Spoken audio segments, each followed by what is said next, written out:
అందరికీ నమస్కారం. ఈరోజు ఇక్కడ మీ ముందు కూర్చొని ఈ ప్రెస్ మీట్ లో పాల్గొనడం నిజంగా ఒక దురదృష్టకరం.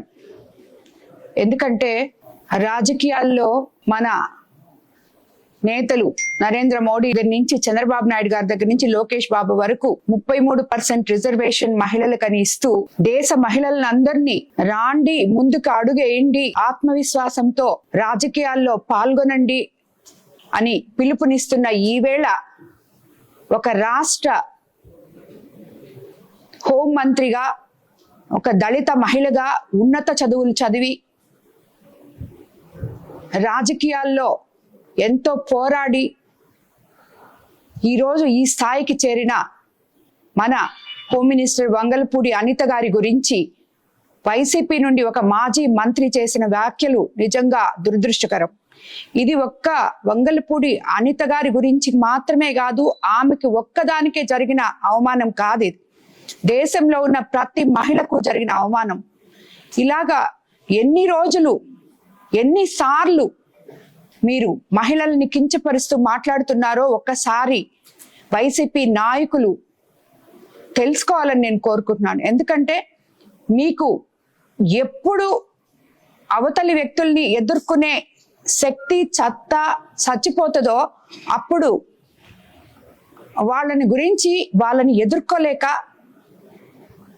వాళ్ళ వ్యక్తిగత విషయాల్లో, లేకపోతే వాళ్ళ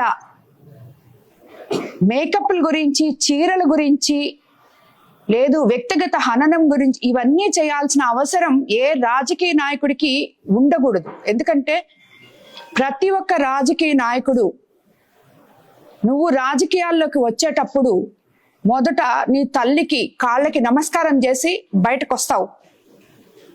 ఒక పదవి నీకు వచ్చినప్పుడు అటువంటి తల్లిని నీ పక్కన పెట్టుకొని, అలాగే భార్యని పక్కన పెట్టుకొని, చెల్లిని పక్కన పెట్టుకొని, కూతుర్ని పక్కన పెట్టుకొని, ఎదుటి కుటుంబ స్త్రీల గురించి, మహిళల గురించి మీరు ఈ మాదిర విచ్చలవిడిగా కామెంట్ చేయడం అనేది నిజంగా అది హర్షణీయం కాదు. ఇది ఎన్నోసార్లు చెప్పాం. ఇంతెందుకు, నా గురించి నన్ను ఎదుర్కోలేక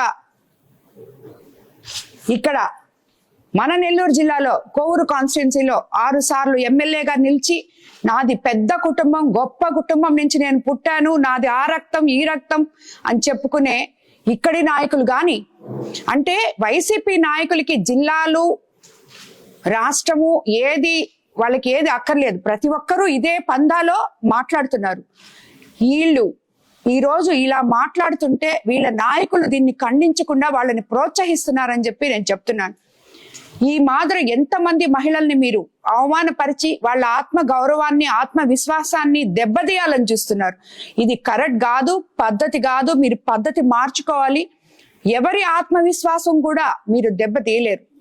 మీరు ఎవరికన్నా అలా చెయ్యాలి అంటే వాళ్ళు ఒక బంతి బౌన్స్ ఎట్లా మీరు అణగదొక్కాలని చూస్తున్నారో వాళ్ళు 10 సార్లు పైకి లేస్తారు. అది గుర్తుపెట్టుకోండి. ఒక పక్క రాజకీయ నాయకులు, మన నాయకులందరూ మోడీ గారు కానీ, చంద్రబాబు నాయుడు గారు కానీ రాండి ముందుకి మహిళలని కదిలి వాళ్ళు పిలుస్తుంటే, మీలాంటి నాయకులు ఎల్లండి వెనక్కని 4 అడుగులు వెనక్కి మేము వేసే విధంగా మీరు మాట్లాడుతున్నారని మీరు అనుకుంటున్నారు. అది కరెక్ట్ కాదు. మీరు వెనక్కి మమ్మల్ని తోసే కొంది ముందుకి ఇంకొక 10 అడుగులు వేసుకుంటూ ముందుకు వస్తాం. మేము కష్టపడి ఒక మహిళ రాజకీయాల్లోకి వచ్చి రాణించి కష్టపడి పని చేస్తుంటే ఆ పని ఎలా చేస్తున్నామో చూడండి. ఆ మహిళ గాన, ఆ రాజకీయ నాయకురాలు గాన ఏదన్నా తప్పప్పులు చేస్తే చెప్పండి, సరిదిద్దుకోమని. అంతేగాని అది చెప్పడం మీకు చేతగాక ఆ మహిళ చేసే పనులు ఎంత హుందాగా, ఒక హోం మంత్రి ఆమె చదువుకొని రాజకీయాల్లోకి వచ్చి, ఒక టీచర్ ఉద్యోగం చేసి రాజకీయాల్లోకి వచ్చి ఈ రోజు ఇంత స్థాయికి ఎదిగిన ఆమెను గురించి మీరు మాట్లాడాల్సిన మాటలు కాదు. అంటే ఏంటి మీ ఉద్దేశం? ఒక దళిత మహిళ శుద్ధంగా ఉండకూడదా? నీట్ గా ఉండకూడదా? ఎప్పుడు కూడా ఎవరు కూడా ప్రజెంటేషన్ అనేది చాలా ఇంపార్టెంట్. ఆమె ఈరోజు ఆంధ్ర రాష్ట్రానికి హోంమంత్రిగా ప్రతినిధి. అటువంటి ఆమె హుందాగా ఆమె బాధ్యతలు ఆమె నిర్వహిస్తుంది. దాంట్లో ఏమైనా తప్పుంటే విమర్శలు, ప్రతి విమర్శలు తప్పవు, అవి అందరూ చేసుకోవచ్చు. రాజకీయాల్లో అవి సహజం. ఎవరు తప్పు చేసినా అవతలి వాళ్ళు విమర్శించే హక్కు ఉంటుంది. కానీ మా సొంత విషయాల్లోకి రాకండి. ఒక్కసారి ఒక మహిళ గురించి నోరెత్తి ఏ రాజకీయ నాయకుడైనా మాట్లాడేటప్పుడు, విమర్శించేటప్పుడు ఒక్కసారి మీ ఇంటిని గుర్తు చేసుకోండి. మీ ఇంట్లో ఎవరున్నారో గుర్తు చేసుకోండి. ఎందుకంటే ఈ రోజు 33% అని ప్రతి ఇంటి నుంచి మహిళ బయటకు వస్తుంది రాజకీయాల్లో. ఈ రోజు మేము వచ్చాం, రేపు నీ బిడ్డలు రావచ్చు, నీ భార్య రావచ్చు. వాళ్ళ గురించి అవతల వాళ్ళు విమర్శిస్తే ఎలా ఉంటుందో అని చెప్పి ఆలోచించి ఇలాగా మహిళల్ని కించపరిచే రాజకీయాలు చేయడం రాజకీయ నాయకులు మానుకోవాలి అని చెప్పి మీకు అందరికి నేను తెలియజేసుకుంటున్నాను. ఇలాంటివి చేసినప్పుడు ఒక నాయకుడు ఎప్పుడైనా సరే, ఏ పార్టీ లీడర్ అయినా గాని, అధ్యక్షుడైనా గాని, ఆ పార్టీలో ఒక నాయకుడు తప్పు చేస్తే ఇది తప్పు, మీరు ఇలా చేయబాకండి అని చెప్పి వాళ్ళని సరిదిద్దే మార్గంలో పెట్టాలి.